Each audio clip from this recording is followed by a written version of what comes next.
সেলাই করতে গেলে অনেক সময় দেখা যায় যে সেলাই এরকম ফাঁকা হয়, দেখতেছেন এই একদম দেখা যাচ্ছে অলরেডি এই কিছুক্ষণ সেলাই হয়েছে, এরপরে বড় একটা গ্যাপ হয়ে গেছে, মানে ফাঁকা হয়েছে, এদিকেও ফাঁকা হয়েছে। মানে আমরা কাপড় সেলাই করতে গেলে এইরকম সমস্যাটা ম্যাক্সিমাম সময় দেখা দেয়। তো এটা কিভাবে নিজ হাতে সমাধান করবেন, মিস্ত্রির কাছে না গিয়ে নিজে ঘরে বসে কিভাবে মা বোনেরাও করতে পারেন, আমি যেইভাবে দেখিয়ে দেব এই বিষয়গুলো একটু ফলো করলে আপনি কিন্তু ঘরে বসে সেলাই মেশিনটি আপনার নিজ হাতেই ঠিক করে নিতে পারবেন। মিস্ত্রির কাছে গেলে কিন্তু আপনার এখানে 500-1000 টাকা বিল করে নেবে, এটা নষ্ট হয়েছে ওইটা নষ্ট হয়েছে এই কথাগুলো বলে কিন্তু অনেক টাকা বিল করে নেবে। কিন্তু সেলাই মেশিনের এত দ্রুত কোনো পার্টস নষ্ট হয় না, এগুলো মূলত মিস্ত্রিদের পার্টস বিক্রি করার একটা ধান্দা। একটা যেটা বদলানো দরকার ওটাও বদলায়, যেটা দরকার নাই ওটাও বদলায়, ম্যাক্সিমাম আর কি, সবার কথা বলতেছি না, অনেকেই এরকম করে, কিন্তু আমার দেখা মতো অনেকেই করে। তো আপনি প্রথমে যেটা চেক করবেন, আপনার যে এই সুইটার দিকে চেক করবেন একটু ভালো করে, সুইটা কি সঠিকভাবে লাগানো আছে কি না। সুই কীভাবে সঠিকভাবে লাগাবেন আমার এই চ্যানেলে ভিডিও দেওয়া আছে অলরেডি। তো আপনি ওই ভিডিওগুলো দেখলে কিন্তু আপনি প্রপারলি একদম কীভাবে সুই লাগাতে হয়, মানে কোন দিকে মানে কাটা দাগটা কোন দিকে থাকবে, ছোট বড় কাটা দাগ কোন দিকে থাকবে, ছোট কাটা দাগ কোন দিকে থাকবে, সব কিছু A to Z আমি কিন্তু আমার ভিডিওতে দেখিয়ে দিচ্ছি। আপনারা ওই ভিডিওগুলো দেখলে সুই লাগানোর বিষয়ে আর আপনাদের কোনো ভিডিও দেখতে হবে না, আপনারা একদম নিজেই শিখতে পারবেন কীভাবে সুই লাগাবেন। আচ্ছা গেল, সুই লাগানো যদি কোনো ঠিক থাকে, তাহলে যদি কোনো আপনার সেলাই মেশিনে এরকম ফাঁকা হয়, তাহলে কি করবেন, মনে করবেন যে সুই রডটা উপরে উঠে গেছে। তো আপনি চিন্তা করতে পারেন আমি তো সুই রড খুলিয়ে নাই, এটা উপরে উঠবে কীভাবে, এটা তো আমি কখনো খোলার চেষ্টাও করি নাই, কোনো দিন খুলে সার্ভিসিং করানোর জন্য চেষ্টা করি নাই আমি নিজে, তো এটা উপরে উঠবে কেন। আমি আপনাদের বলি কীভাবে উঠছে উপরে।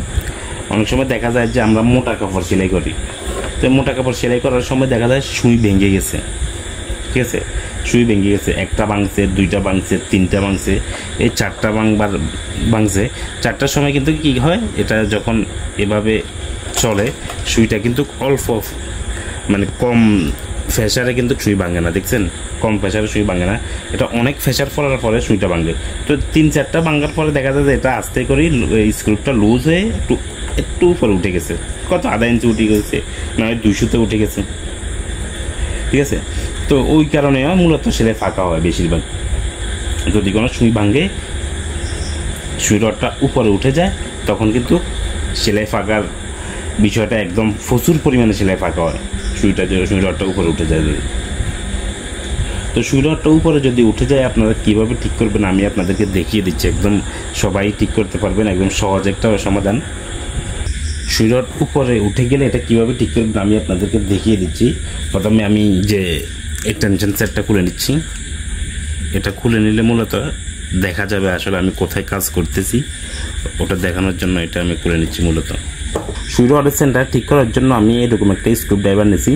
তো এইরকম একটা স্ক্রু ড্রাইভার নিয়ে আমি আপনাদেরকে দেখাচ্ছি আমি কোথায় কাজ করতেছি। মূলত এই যে একটা ফাঁস আছে, এটা হচ্ছে সুই রড, মূলত দেখতেছেন নিচের থেকে সুই এসে এখান পর্যন্ত আসছে, ঠিক আছে।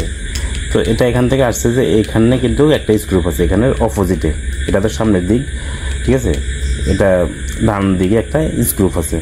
এটা যদি কোনো আমি আপনাদেরকে দেখানোর চেষ্টা করি, এই যে এইদিকে দিয়ে আমি একটা স্ক্রুটা যেটা ঢুকাইছি, স্ক্রু ড্রাইভারটা এখানে ঢুকাইছি, ঠিক দেখতেছেন। তো এখানে কিন্তু আমার যে এখানে স্ক্রু আছে এটা কিন্তু লাগ পাচ্ছে না, তো আমি এটাকে একটু ঘুরিয়ে একদম ছিদ্র সমান করতেছি। এখানে যে ছিদ্রটা আছে এটা যদি কোনো আমি এই দিক থেকে দেখানোর চেষ্টা করি, এদিক থেকে দেখা যাবে কিনা, আমি আবার যদি দেখাই, এই দেখতেছেন এটা ঘুরার পরে কিন্তু এখানে এই ছিদ্রটা দেখা যাচ্ছে, এটা এই ছিদ্রটা। তো আমি ঘুরিয়ে মেশিনটাকে ছিদ্র বরাবর স্ক্রুপটা নিচ্ছি, এখন ছিদ্র বরাবর আসছে। তো আসার পরে আমি স্ক্রুপটা খুঁজতেছি, আরও একটু নিচ নামাতে হবে তাহলে আমি পেয়ে যাব। এই তো আমি স্ক্রুপটা পেয়ে গেছি, ঠিক আছে। তো এটাকে আমি কিন্তু ঘুরিয়ে ঘুরিয়ে এটা খোলার চেষ্টা করতেছি।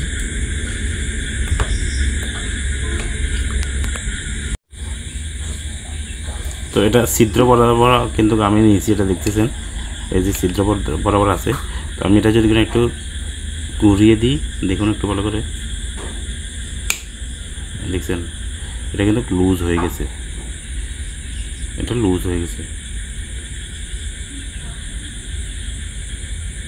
এটা লুজ হয়ে গেছে। তো এটা লুজ হওয়ার পরে আমি যে সুই রডটায় দেখেন কি সুন্দর মধ্যে আমি উঠানামা করতেছি, এটা খুব সহজে কিন্তু উঠানামা করতেছে, দেখছেন এটা সহজে উঠানামা করতেছে। তো আমি এটা কি করতে হবে, এটা সেন্টার ঠিক করতে হবে। তো এটা সেন্টার ঠিক করার জন্য আমি মেশিনটাকে খুলে নিচ্ছি।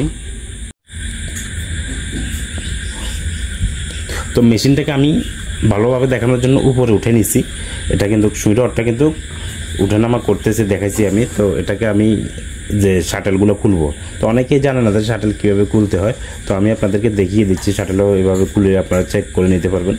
তো আমি এই ক্লিপটা খুললাম, এদিকের ক্লিপটা খুললাম, নিচের দিকে খুলছি আর কি। তো এরপরে দিয়ে এটা হচ্ছে শাটেল, এটাকে আমি যখন এভাবে ধরবো এটা চলে আসছে, দেখছেন এটা সুন্দর মতো চলে আসছে। তো এখন আমি সুই রডের সেন্টারটা ঠিক করব। তো সুই রডের সেন্টার ঠিক করার জন্য সুইটা আমি নিচে নামাইলাম, এভাবে নামানো অবস্থায়, সর্বোচ্চ নামানো অবস্থায় কী করব আমি, এটা একটু ভালো করে খেয়াল করুন। আমি কিন্তু শ্যাটেলটা খুলে নিচ্ছি, দেখছেন এখানে কিন্তু যেটা দেখতেছেন এটা হচ্ছে কেরিয়ার, এটা হচ্ছে কেরিয়ার ফাতি। তো এটা কেরিয়ার ফাতিটার দিকে আমি দেখিয়ে আপনার সুই রডের সেন্টারটা ঠিক করবো। এইটা যে চাঁদের মধ্যে দেখা যাচ্ছে যেটা, এটা কেরিয়ার ফাতি। তো এটা আমি সুই রডটা আমি সাবিত বরাবর ধরলাম, দেখতেছেন উঠানামা করতেছি, দেখছেন সুই উঠতেছে নামতেছে, এটা কিন্তু আমি হাত দিয়ে করতেছি। তো এটাকে আমি এটা মেশিনটা ঘুরাবো, প্রথম ঘুরিয়ে একদম সর্বোচ্চ নিচে নামাবো, এর চেয়ে আর নিচে নামতেছে না, ঠিক আছে এটা হচ্ছে সর্বোচ্চ নিচে। তো এখন আমি সুই রডের সেন্টার ঠিক করার জন্য এটাকে আমি সুই রডটাকে একটু নিচে নামাচ্ছি, এই দেখুন একটু নামাচ্ছি,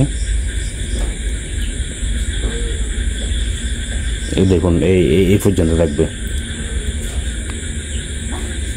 এটা হচ্ছে কেরিয়ার ফাতির থেকে 2 সুতার নিচে, ঠিক আছে এই সুইটা একটু ভালো করে খেয়াল করুন। এখানে কেরিয়ার ফাতির যেটা দেখা যাচ্ছে এটা হচ্ছে কেরিয়ার ফাতি, ঠিক আছে এটা হচ্ছে কেরিয়ার ফাতি।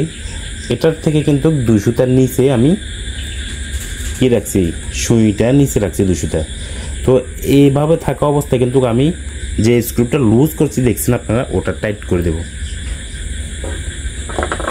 এই যে আমি স্ক্রু ড্রাইভার নিলাম, এটা আমি টাইট করে দিচ্ছি। কিন্তু আমার সুই রডের সেন্টারটা কিন্তু আপনাদেরকে দেখিয়ে দিচ্ছি, এখানে বরাবর কেরিয়ার ফাতি যেটা আছে এটার থেকে 2 সুতার নিচে আছে।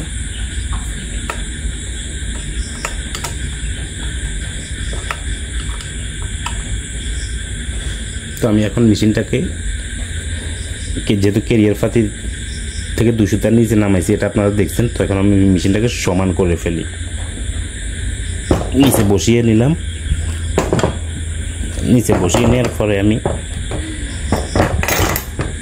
এটাকে টাইট করে দেবো, যে জায়গা দিয়ে লুজ করছি দেখেন, এই জায়গা দিয়ে লুজ করছি, ঠিক আছে। তো এখন স্ক্রু এই জায়গা দিয়ে ঢুকিয়ে এটাকে টাইট করে দিচ্ছি আমি, বাস সুন্দর মতো টাইট হয়ে গেছে। তো এখন আপনাদেরকে দেখাবো সেলাই করে এখন কি সেলাই ঠিক আছে কিনা।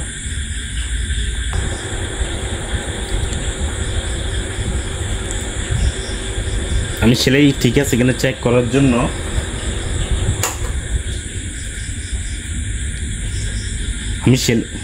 সেলাই ঠিক আছে কিনা চেক করার জন্য আমি টেনশন পাতিটা যেভাবে ছিল এভাবে লাগিয়ে নিচ্ছি। এভাবে লাগিয়ে নেওয়ার পরে আমি দেখবো যে আসলে সেলাই ঠিক আছে কিনা।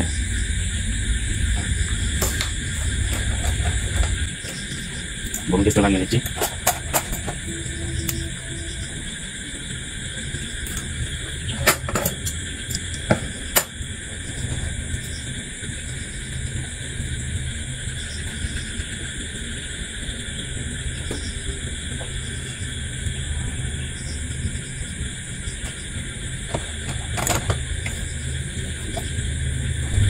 তো আগের সেলাই কিন্তু এগুলো ফাঁকা হয়েছে দেখছেন। তো এখন আমি একটা সেলাই দিয়ে দিই, একদম লাস্ট মাথায় সেলাইটা দিই।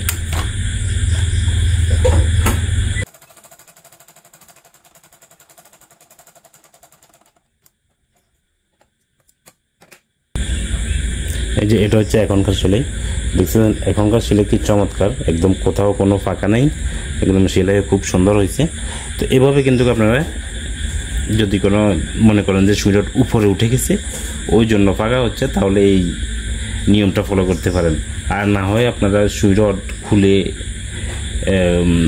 যদি কোনো মনে করেন যে সুই রড খুললে আরও সেন্টার ঠিক করতে পারবেন না, তাহলে আপনাদের খোলার দরকার নেই।